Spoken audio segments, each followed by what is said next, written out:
Allahu Akbar, Allahu Akbar, Allahu Akbar, Allahu Akbar. Ashhadu an la ilaha illallah, ashhadu an la ilaha illallah, ashhadu anna Muhammadan Rasulullah, ashhadu anna Muhammadan Rasulullah. Hayya salat, hayya salat, hayya salat, hayya salat. Allahu Akbar, Allahu Akbar, la ilaha illallah. La ilaha illallah.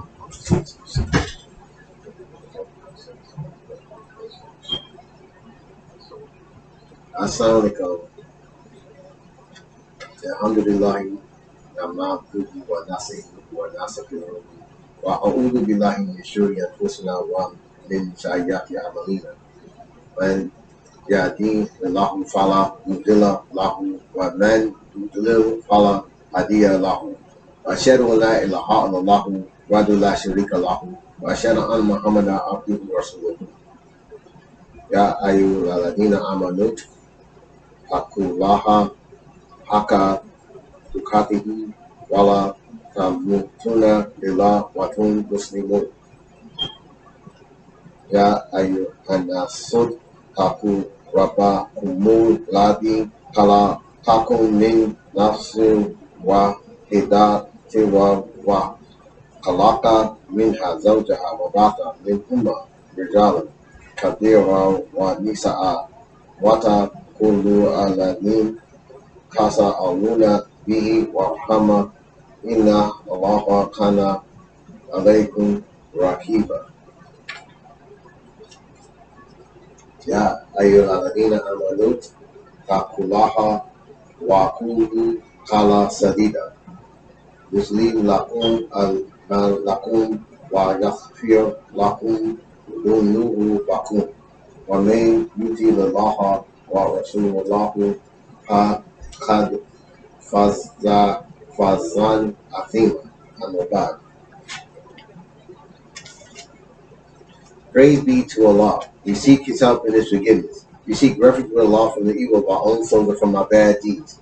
Whosoever Allah guides will never be led astray, and whosoever Allah leads astray, no one can guide.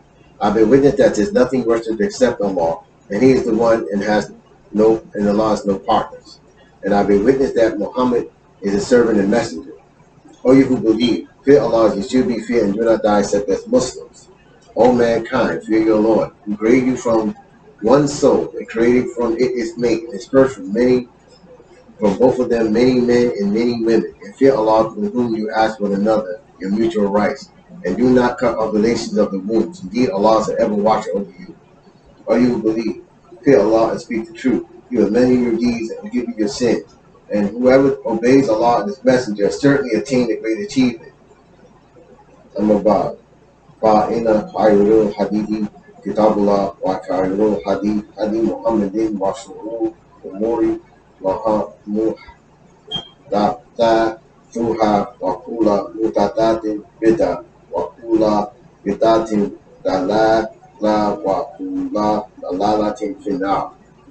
Indeed, the best hadith is the book of Allah, and the best guidance is the guidance of Muhammad sallallahu alaihi wasallam. And the worst of matters are those innovated by the people, and every innovative matter is a bid'ah, and every bid'ah is astray, and every going astray is in the fire. Amma ba'd.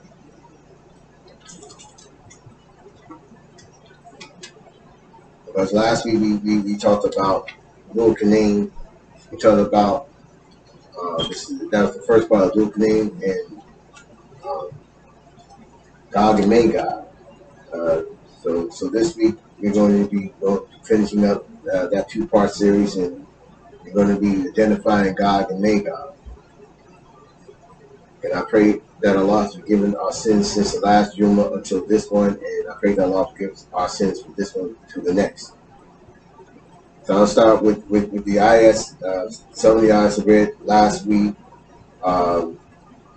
but we'll start with the part of the ayahs that deal with Gog and Magog, and that starts with the 92nd ayah of Surah Al-Qaf, the 18th surah of the Qur'an.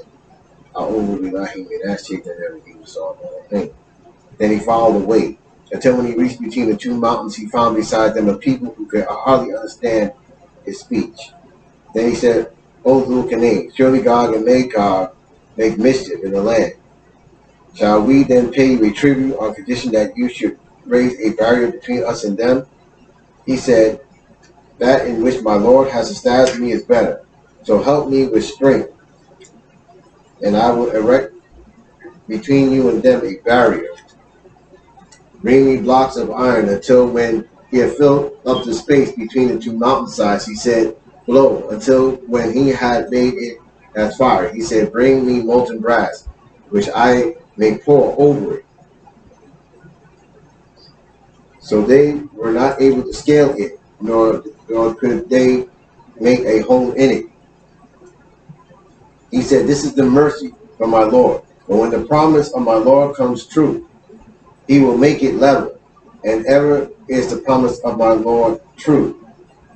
And we will leave them that day surging over each other, and the horn will be blown, and we will gather them in a gathering. And on that day we shall present hell to the disbelievers, plain in view, those whose eyes have been within a cover from my remembrance, and they were not able to hear. Like I said, of course, we want to identify, because these sets of ayats is very, very crucial to understanding what is happening today, what we are seeing. And if you understand, you go into the history, you go back far enough, you understand the history, you understand where you're going. All right? You're very clear where you're going. You cannot go without knowing where you come from. It's like when you go out of the house and you're going to some place outside the house, you got to know where you're coming back to. All right? Because you're going from the house, that's like your past. You're going somewhere that may be the present at that time. And then that becomes the past, you're coming back home. So we want to first start with the definition of Yajuj and Majuj, which is the Arabic for Gog and Magog. That comes from a verb, a root verb that's Yajuj, which means fire, because they're fiery in nature. And I'm going to read you the according to the authentic hadith, and according to Ibn Kathar's top seers, what they say about Gog and Magog.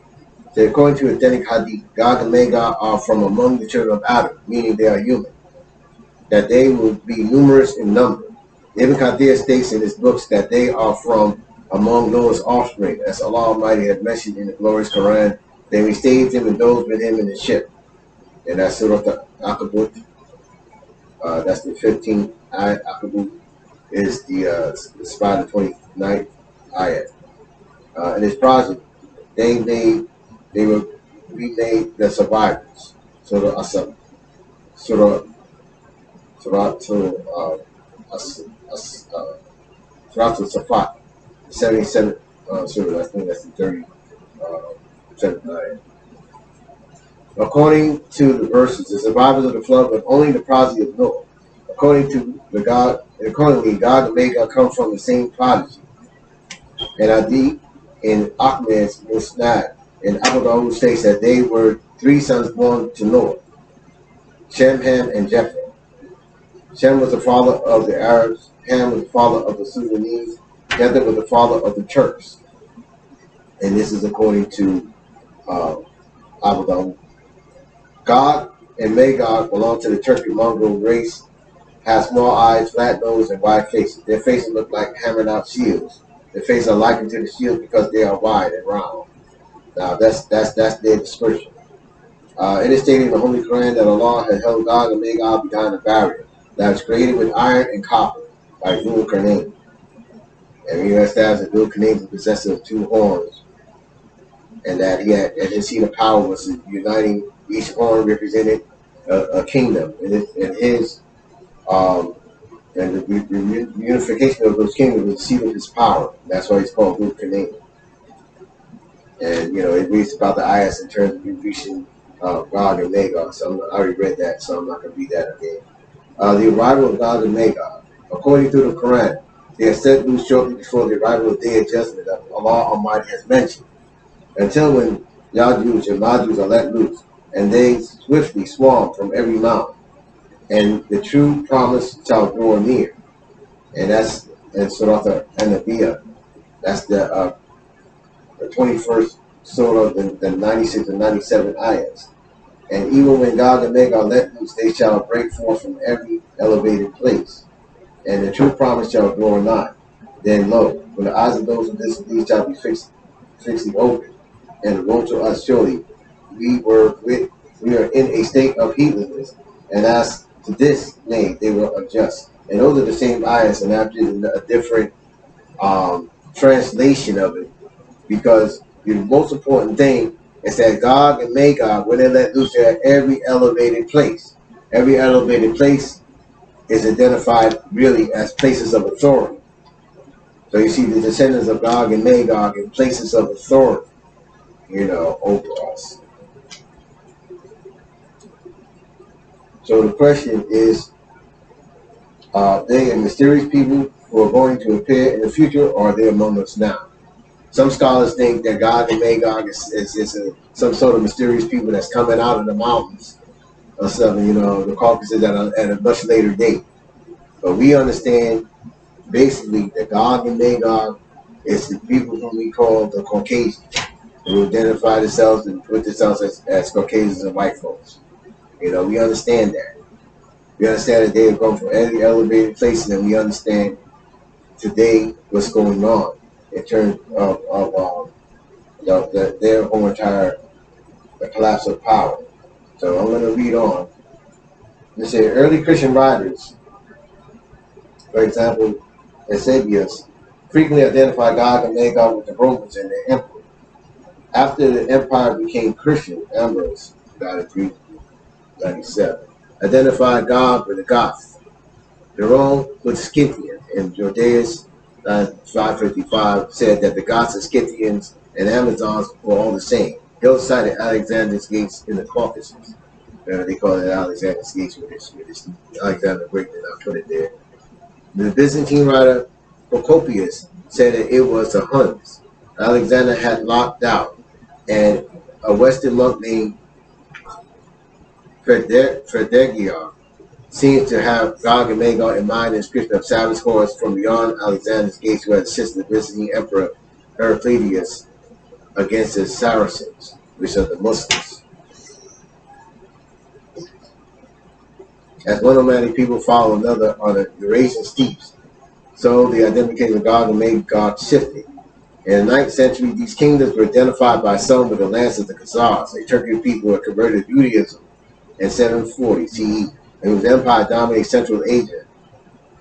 The 9th century monk Christian of Stavelot, referred to as Khazari, said of the Khazars that they were living in the lands of Gog and Magog, and noted that they were circumcised and observed all laws of Judaism.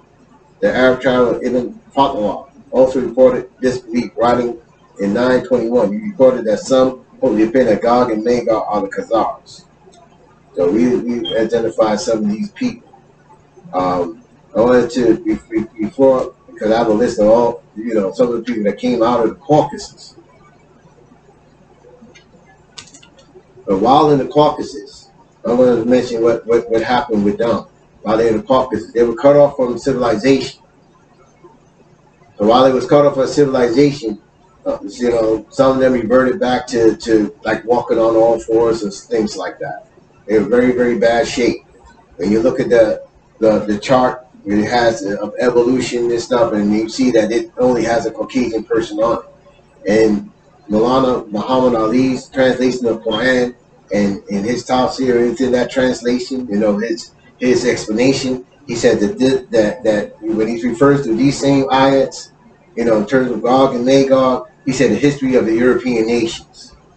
They have even in Europe, they have a ceremony which they're carrying around, figures that they say is Gog and Magog, as their ancestors. So this is what went on during them coming out of the Caucasus. It said, and this is part of the being a book. But I don't have time to go into the whole big section. It's about 2 pages, so I took a paragraph out. And it said the Slavic myths of southeastern Europe describe a quote-unquote black god as Cherzy Bog. According to Gerald Massey, Cherzy Bog was also the dark deity of the Anglo-Saxons called Cherzembach. Both Slavonic and Anglo-Saxon people considered this god to be evil, but only because he forced their ancestors to live in this awful land of darkness and killed them when they attempted to leave. There are also Caucasian myths known as the Nark sagas with the same story, describing the black warriors who escorted them into the Caucasus thousands of years ago. Okay, that's a book called Black God by the name Supreme Wisdom. But you have to understand that these people were isolated from the rest of humanity.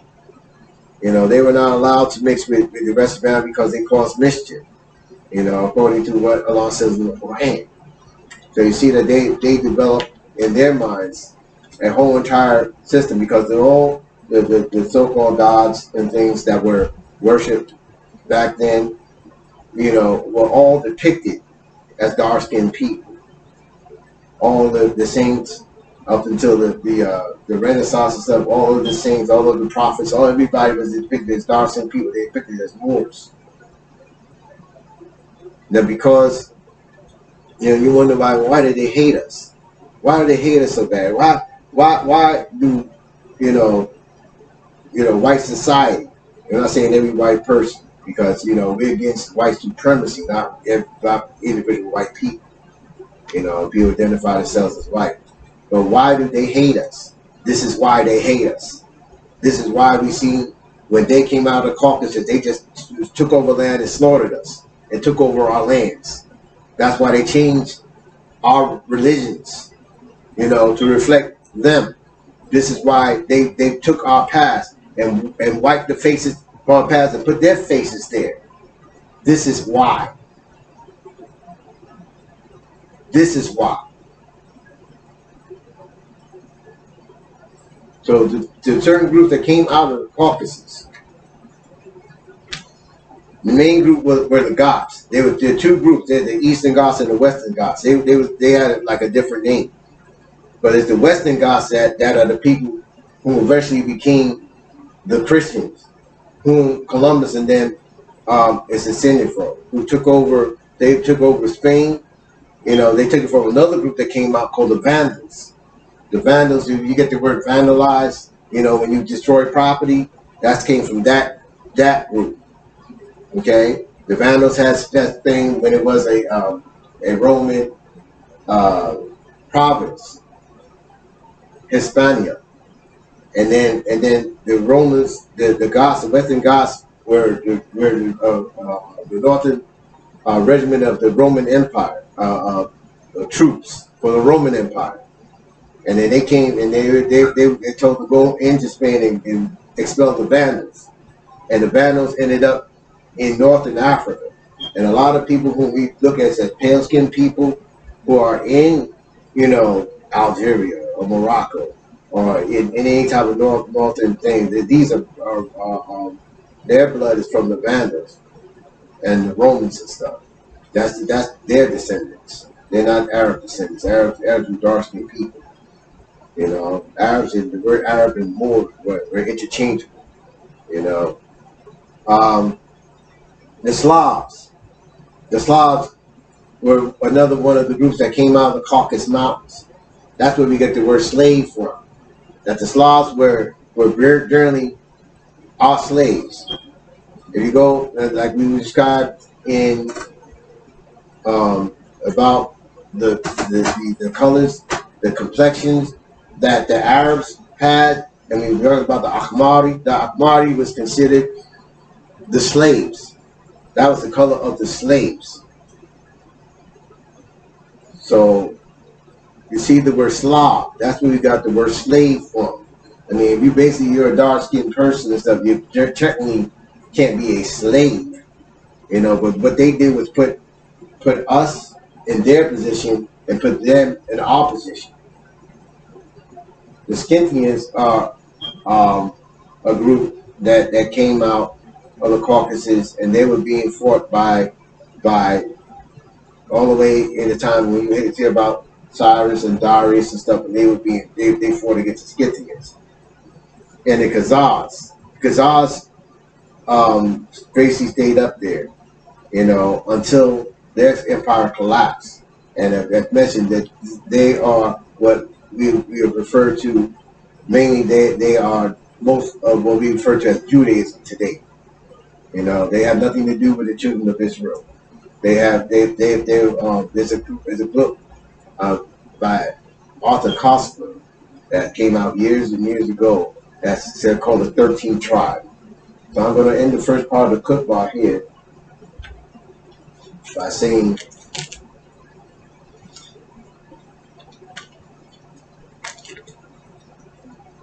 Akulu Kali Hadad Wastafio Waha Li Lakum. I say these words of mine, ask Allah forgiveness of me.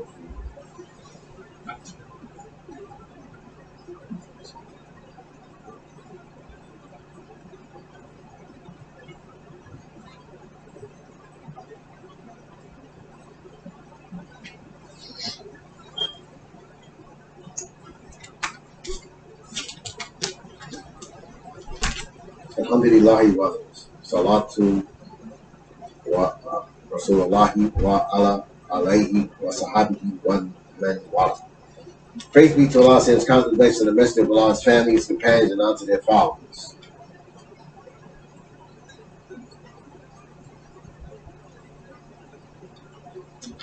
So I want to focus again on the Ghats and the Khazars, because there is an ayat in the Qur'an that refers to their allegiance. The Ghats were nomadic, dramatic people. There were two branches, the Visigoths and the Ostrogoths, who fought against the Roman rule in the late 300s and early 400s, helping to bring about the downfall of the Roman Empire, which had controlled much of Europe for centuries. The ascendancy of the Goths is said to have marked the beginning of the period of the medieval period in Europe. So they sacked Rome in 410. They were originally used by the Roman Empire soldiers that guarded the northern border of the empire. They played an important role in the fall of the Western Roman Empire due to a long series of Gothic wars and the emergence of medieval Europe. After the original Roman Empire, the Papal Rome came into being. So these people ended up becoming like the Roman emperors and so forth. Or the Roman the popes and things. The Goths were a Christian people and eventually adopted Roman Catholicism. The Visigoths took over the Western Roman Empire territories of Gaul, which is France, and Hispania, which is Spain, and which were occupied by the Vandals on behalf of the Roman Empire. They pushed the Vandals into North Africa, and I mentioned that already.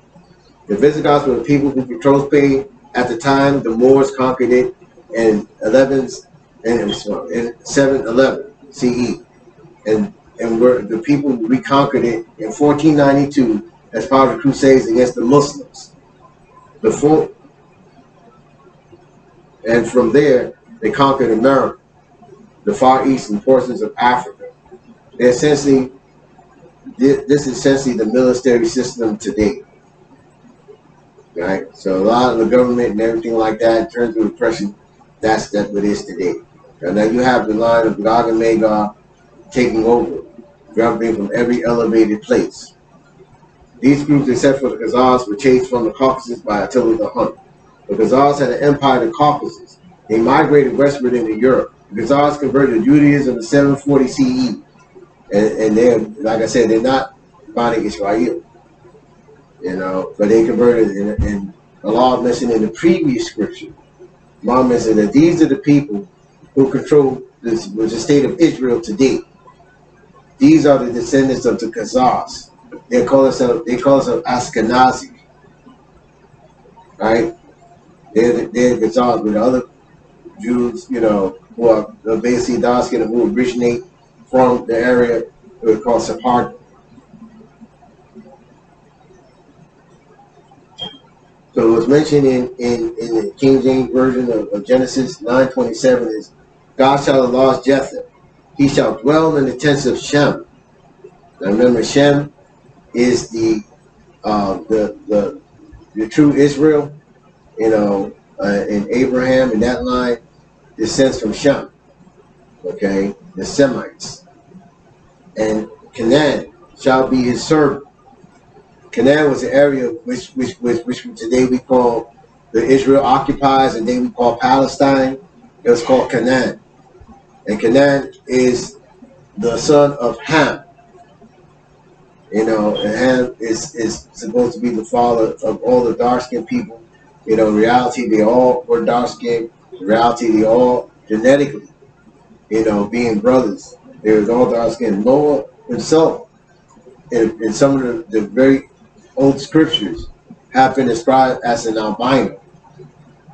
And we'll get into that at another time. And it's kind of thought that Japheth was also probably an albino.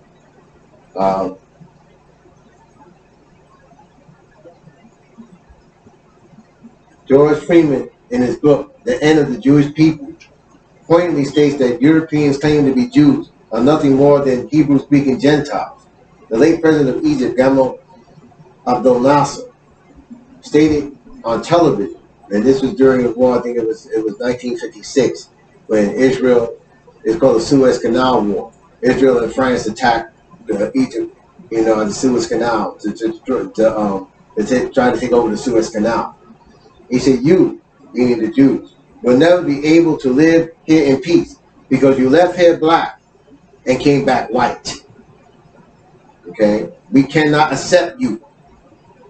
And Gamal Nasser died in 1970. So the Jews, the Khazars, and the Christians, the Goths. And that forms what we consider today the white power structure. And again, there's decree by law to bring from every elevated place. And as we know today, the Jews have control of the financial, monetary system, the media, educational system, entertainment system, medical system. They invented the mafia, then they brought in the Italians. There is a movie called Once Upon a Time in America that talks about that. The man who founded Las Vegas, Muggsy Malone, was a Jew. They had the mafia first. And like I said, it's not anti-Semitism, this is all history. So we know that Gog and Magog has saw everybody else living in peace and luxury and have resources, and they had none. When they broke out, they took over everything and put us as landless people. Right? They took over all our lands. But now it's collapsing. What you see today is what Allah refers to as a day of judgment. Every single thing that's wrong has been that's done unjustly to reduce us from human beings to less than that. This system is being destroyed right in front of our faces. So Allah is bringing down Gog and Magog. Allah is bringing up the Moors. And that's why I call it the Muurish Awakening. Bringing up the Moors. So everything is kind of counted. What I counted is from Pope Urban II, when he had the papal bull of terra nullius, which means empty land, in 1095. In the Qur'an, Allah says, on that day, the trumpet shall be blown, and we will gather the guilty, the blue-eyed, on that day. In whispers, they will consult each other. Yet tarried not long. It's only we are not yet tarried longer than 10 centuries, right? 10, and it's meant to say 10 centuries, and that's the total of the Taha, the 20th surah, the 102nd to the 103rd ayat. So we understand that 1,000 years. They only had 1,000 years to rule, right? 1095 plus 1,000 is 2095. So there's no mistake that you see today upheaval, world upheaval. You know, you see the system crashing down because it's not true. It's built on falsehood. So inshallah, any benefit you receive from this Khutbah is from Allah alone. Any mistake, errors, or omission is from me and me alone. Allahumma salli ala Muhammadin wa ala ali Muhammadin kama sallaita Ibrahim wa ala ali Ibrahim innaka Hamidum Majid. Allahumma barik Muhammadin wa ala ali Muhammadin kama barakta Ibrahim wa ala ali Ibrahim innaka Hamidum Majid. All Allah send your prayers upon Muhammad and upon the family of Muhammad, as you sent prayers upon Ibrahim and the family of Ibrahim.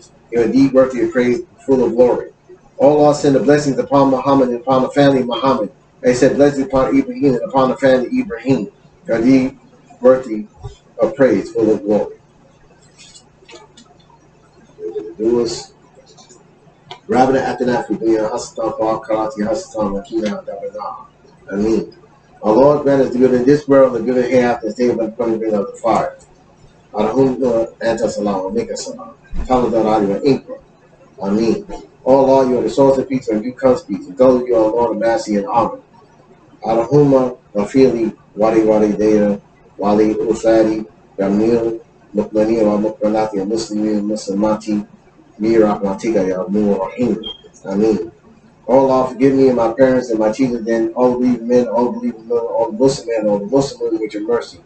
O most merciful of all thy mercy. Rather than Talanda and Fusama to give Allah our Lord, we have wronged ourselves to you. Do not forgive us and have no mercy on us, surely be among the believers. They're coming to Salah. Lord,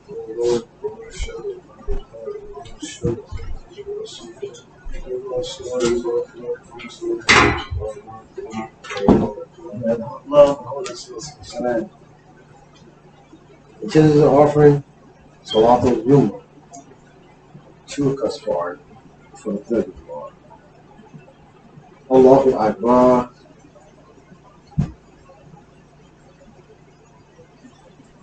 Alhamdulillahi Rabbil Alameen. Ar-Rahman Maliki Yawmiddin. إياك نعبد وإياك نستعين اهدنا الصراط المستقيم صراط الذين أنعمت عليهم غير المغضوب عليهم ولا الضالين إن تلك أقطع سميعها شريعة أقطع الله أكبر سمعنا الحميدة الله أكبر الله أكبر Allahu Akbar. Allahu Akbar. Alhamdulillahi Rabbil Alameen. Ar-Rahman Maliki Yawmiddin. Iyyaka na'budu wa iyyaka nasta'in. Ihdina as-sirata al-mustaqim. Siratal ladzina an'amta 'alaihim ghayril maghdubi 'alaihim waladdallin. Allahu Ahad, Allahu Samad. لم يلد ولم يولد ولم يكن له كفوا أحد. الله أكبر. سمعنا الحميدة. الله أكبر. الله أكبر. الله أكبر. الله أكبر.